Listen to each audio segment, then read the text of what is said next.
সুন্দর।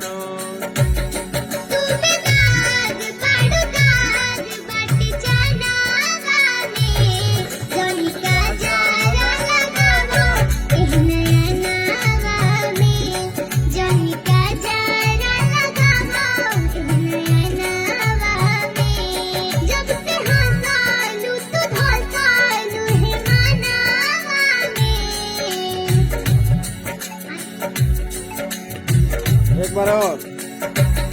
जब से हंसालू तू धंसालू है मनावा में जोनी का जारा लगावा एक नया नावा में जोनी का जारा लगावा एक नया नावा में।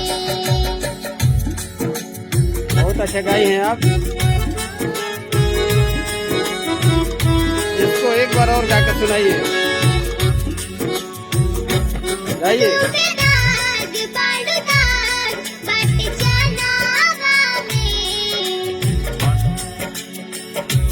इसी लाइन को फिर।